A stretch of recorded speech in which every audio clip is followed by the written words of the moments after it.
How you doing, Devon? Great, buddy. What is it? Are we 17 days from Georgia? Yes. Are you going to be Yes. there?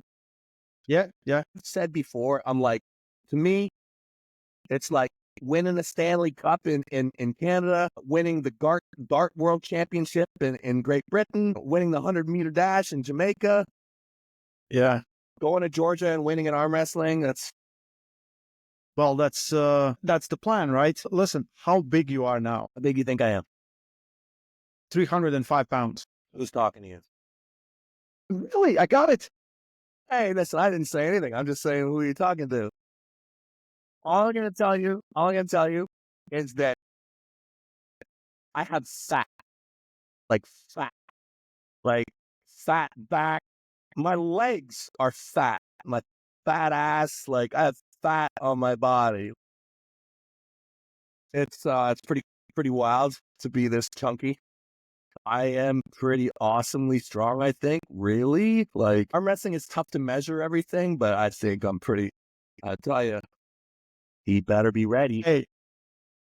Hey, I literally, we just talked with Ian Carnegie, and Ian, he said he pulled you, and he was a practice with when Brad was there and everyone, and he said he couldn't move you. He said, like, that was really, like, he's like, I think 11th, third time, but I'm like, chill out a little bit. One thing at a time. One thing at a, yeah. But I am probably, it's weird, Ray, there's so many ways that you can get better in life, and it's so much to do with the base things in your life. Like, if you can make everything streamlined, make your relationships, your family good, your sleep good, put your mind at ease, all those little distractions. We're pulled a million different ways in our life. It's not our main focus. We've got our main focus, and then there's all these little things that if you can just get rid of all those, that's the biggest thing. Just get rid of all those. Well, you are a professional athlete. In arm wrestling, you are the athlete. Like, listen, that bicep doesn't look big, but the forearm, like you can't even see the bicep from the forearm. Like with the picture you posted, I was like, this is big. Plus all the videos, your face is looking like I feel bigger than when you pulled Michael. I think you're bigger than you pulled Michael. Is Brian Shaw giving you eating tips? Mm-hmm. Is it salt every day? Whatever. There's no more water. I don't drink water anymore.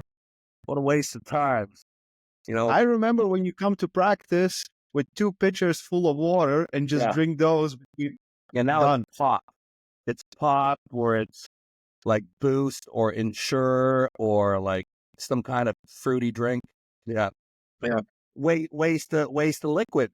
What a waste of liquid. It's got no calories in it. What are you wasting your time for? Yeah. Hanging around. Like, I feel like if I can get in proximity to someone, I can kind of take their energy a little bit, kind of absorb their lessons just by being close to them. And watching Brian, he's awesome. Like, Brian is very good at being big and strong. Really, really good at it. And there was something I picked up from him. A little bit. It's the mindset. There's a few little tweaks I made directly from Brian that definitely had some impact.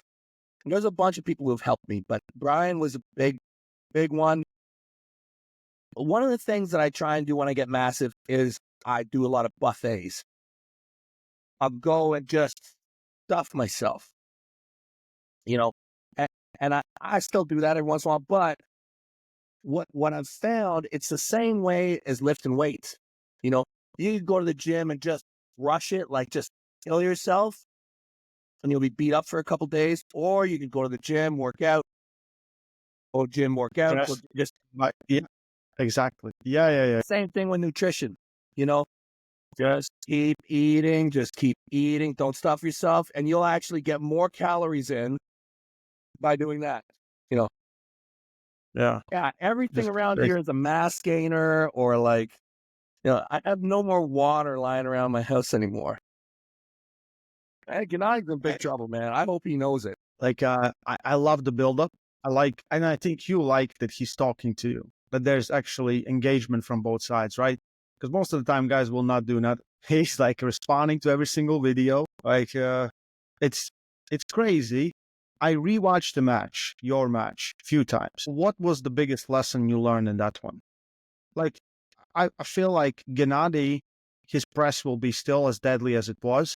Like we saw it versus Michael. Like he pulled Michael really well. He just couldn't finish. He lost his hand really too quickly, right? Is and I feel like you must have been working more on inside than outside. Outside is still there. Yeah. Anytime you face a guy who's a really good flopper, you got to adjust your game. I believe that most of arm wrestling is about hand control and this ability to take the height and roll through. That's huge for me.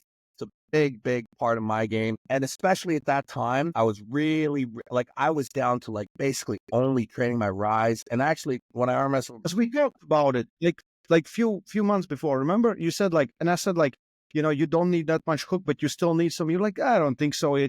And we talked about top roll and how hook is more predominant in lower weight classes. And then boom, right? True. Sometimes, and I think, anyway, good lesson. Like, Yeah. and I Yeah. think And you I think that definitely worked on it for like a most lot. of the arm wrestlers out there, it is the answer. But the thing is, as soon as you get a guy who can, not everybody can do it, but you get guys who can really come in with their wrist, without a wrist. And for these guys, you need to focus on a different strategy. You need that hooking, pressing capability. You need it. So, yeah, I'm ready. I'm ready. I work my hook up very much. Very much. So, Yeah. if he wants to, I feel confident, right? Like, I know where I am. I know where I was when I faced him last. I am way better. Yeah. So he might be better in some ways, but I struggle to believe that he will have improved as much as I have. And I think it was a really close match last time. Really close. So I don't know. I think it's gonna be a real bad day for him. Really, really bad. I do believe you are much stronger than you were the first time you met him. But I also think Gennady will be super motivated and he will have superpowers there. Me too. Like like like the whole house will be against you, even though like most of them like you, because like who doesn't like Devon Larratt, right? But it's gonna be very Great. hostile. It's gonna be so good. The energy in there is gonna be tremendous. And yeah, of course, it's Gennadi's house. It's Gennadi's backyard. Like, it'd be the same thing if somebody's coming into Ottawa and saying that they're the king of Ottawa and they're the king of Canada and they're going to kick my ass and make me look like a bitch in front of my people. I lose my shit, right? Yeah. I would take that really personal. That's what I've done. So I expect Gennady and the whole house to be on fire. That's what I want, but I'm coming to burn it down. Like, I'm coming to burn that whole place down. I love the Georgian people. I'm inspired by the Georgians, but I come to them with a great gift of defeat. I'm gonna teach them a lesson right in their own house. I can't wait to do it. They've beaten me up a lot over the years, and it's time for payback. You've been talking for years. You want to go there and just yeah. train. Are you gonna stay longer, or that's not the plan? I wish I could, but I can't. I have an obligation that I have to get back for. I'm speaking at the Joyce Smith Gala, which it's the anti-trafficking for Canada. So Okay. I have to come back. I would love to stay in Georgia. I still, like, before I leave this earth, I definitely want to spend a good chunk in Georgia because, I just think it'd be great. I think those people are so freaking strong. But this one, I'm just going to come in, mop up, declare myself the champion, and leave. You should bring a crown just in case. I've already got one. See this? Yeah. Yeah. Right there. Yeah.